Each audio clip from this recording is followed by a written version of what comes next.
Sometimes, the most soul-warming dishes are the dish that talks to us personally.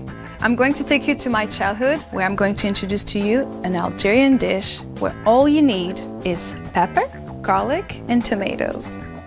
It's actually a really cool thing to do because we get to burn stuff! So, we're gonna get some bell peppers, and we're going to set them on fire until they become literally pitch black. And what's going to happen is that the burn of the skin is going to flavor the flesh of the pepper. So while this is cooking, we're going to get our tomatoes ready. You can use whatever tomatoes you want, but I will say make sure that they're nicely red to contrast with the green of our bell peppers. And bell peppers get to be green. Now if you don't want to have them green, you do you, boo. Take the heart of the tomatoes, and then we're gonna just cut our tomatoes. We're almost ready with our bell pepper. There's a little scent, but it's not overwhelming. It's like the perfect, like, what's going on in the kitchen?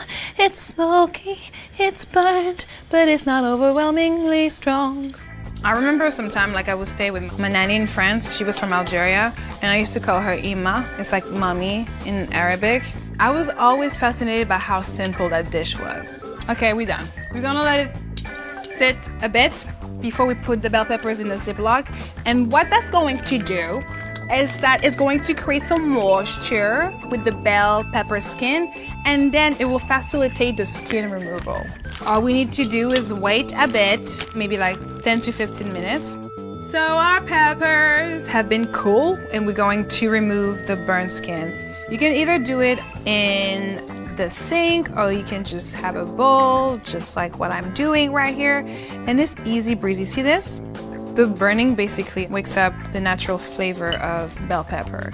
See, it's really easy to peel it off. It just comes off. But make sure you put it in the Ziploc. You can also use this as a facial mask. No, I'm just playing.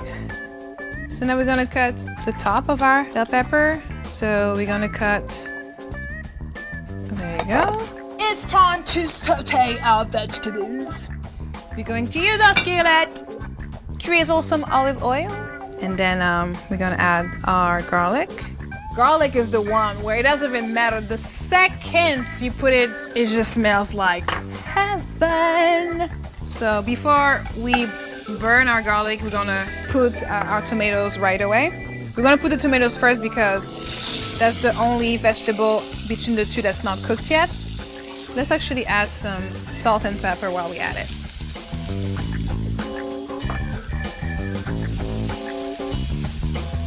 And then our bell peppers.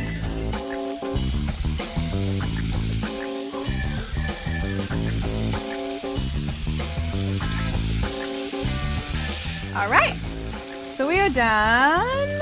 It's time to plate our dish. We got our toasted flatbread. We're gonna cut it in like triangles, and then we're going to put it inside a bowl, and then we just do like this little transfer to make it more presentable. And it looks like a beautiful like marble painting, like of different colors. It's so beautiful. Serve it with some bread, put it on the side, like that, and that's it. Thank you, Ima, for this beautiful recipe. Love you. Bon appetit.